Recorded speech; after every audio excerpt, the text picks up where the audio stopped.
Good morning students. Chapter 1 हमारा finish हो चुका है। चैप्टर 2 वर्ण विचार। जब बच्चा सबसे पहले भाषा को बोलता है, सीखता है, वह केवल ध्वनियों का उच्चारण करता है। धीरे धीरे वह भाषा का प्रयोग करने लगता है। भाषा के 4 कौशल हैं: सुनना, बोलना, पढ़ना और लिखना। इनमें से पहले 2 कौशल मौखिक कौशल है जो परिवार से सीखता है बच्चा, शेष 2 लिखित है। उच्चरित ध्वनियों को लिखकर व्यक्त करने के लिए हमें लेखन चिन्हों की आवश्यकता होती है, इन्हें वर्ण कहते हैं। भाषा की उच्चरित ध्वनियों के लिखित रूप को वर्ण कहते हैं। और वर्ण भाषा की सबसे छोटी इकाई है, इसके और खंड नहीं किए जा सकते। वर्ण 2 प्रकार के होते हैं, स्वर और व्यंजन। तो हमने जाना कि वर्ण के हमारे भाषा के जो हैं 4 कौशल है, कौन कौन से: सुनना, बोलना, पढ़ना, लिखना।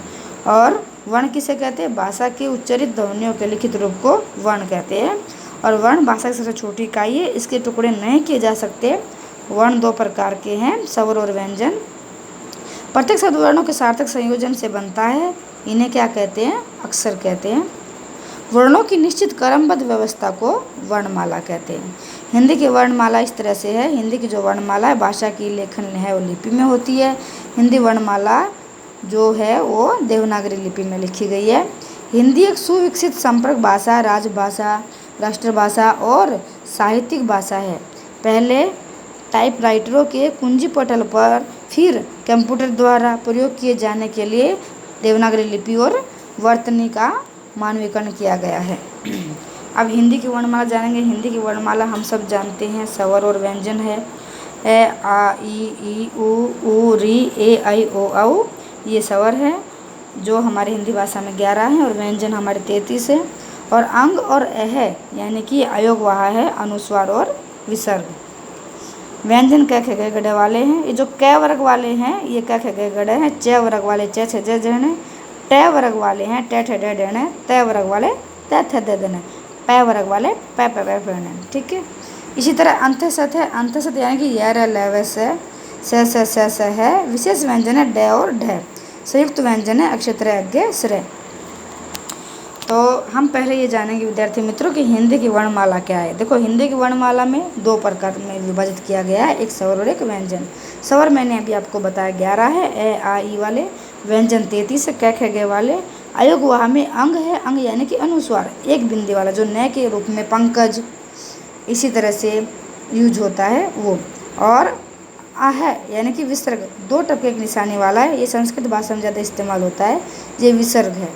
अब क वर्ग वाले यानी कि क, ख, ग, घ सीधे उस व्यंजन के तरीके से निकलते हैं। च, छ, ज जो तालुका से टच करके निकलते हैं वो। ट ऊपर टच होते हैं, इसमें जीभ ऊपर तलवे में टच होती है। त, थ, द, ध ये दंत व्यंजन है क्योंकि दांतों के साथ में टच होकर ये व्यंजन निकलते हैं। प, फ, ब में ये प वर्ग वाले यानी कि जो ओष्ठ व्यंजन के रूप में जाने जाते हैं, यानी कि ये दोनों होठों के टच होकर निकलते हैं, इसे प, फ, ब यानी कि प वर्ग में विभाजित किया गया है।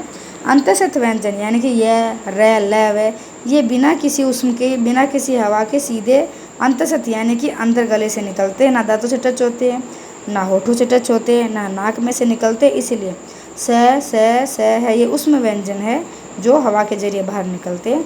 इस तरह से इनकी अपनी एक पहचान है।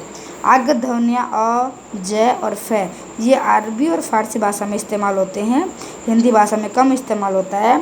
अ से थोड़े से शब्द बनते हैं जैसे ऑक्सीजन, कॉलेज, डॉक्टर, कॉल, इस तरह के। आगे जानते हैं स्वर। जिन वर्णों के उच्चारण में वायु बिना किसी रुकावट के मुंह से निकलती है उन्हें स्वर कहते हैं। ये हमने पढ़ी थी अभी, ए, आ, ई, उ, री, ए, आई, ओ, औ, ठीक है। ये हमारे 11 स्वर हैं। अंग अह हमारे अयोग्यवाह हैं और स्वर और व्यंजन का मिला जुला रूप है। स्वरों के भेद जानेंगे। स्वरों के कितने भेद हैं? स्वरों के 3 भेद हैं, ह्रस्वी, दीर्घई और प्लुत, ठीक है। जो ह्रस्वी है उसमें कम समय लगता है, इसलिए उसको ह्रस्वी स्वर बोलते हैं, यानी कि आगे की मात्रा, छोटी मात्रा। ह्रस्वी स्वर में 4 माने जाते हैं, कौन कौन से? ए, ई, उ, री यानी कि छोटी ई और छोटा ऊ। इन्हें मूल स्वर भी कहते हैं। हिंदी में री का उच्चारण री के रूप में किया जाता है, ठीक है। ये ऋषि वाला जो री है उसको हिंदी में आगे की मात्रा वाला री के रूप में किया जाता है। उच्चारण के अनुसार री को स्वर नहीं माना जा सकता, किंतु अन्य स्वरों की तरह मात्रा के आधार पर इन्हें स्वरों में सम्मिलित किया जाता है। दीर्घई स्वर, इनके उच्चारण में ह्रस्व स्वर के उच्चारण से दुगना समय लगता है, यानी कि ज़्यादा समय लगता है, इसीलिए इसको बड़ी मात्रा बोला जाता है। और ये पीछे की मात्रा लगती है, जैसे आ, ई, ऊ, ए, ओ, औ, यानी कि बड़ी मात्रा। प्लुत स्वर, जिन स्वरों के उच्चारण में मूल स्वर से तिगुना समय लगता है उन्हें प्लुत स्वर कहते हैं। देखो, हमारा मूल स्वर था ह्रस्व स्वर, जिनमें कम समय लगता है। दीर्घ स्वर, जिसमें इससे डबल समय लगता है। और प्लुत स्वर यानी कि 3 गुना ज़्यादा समय लगता है, जैसे ओम।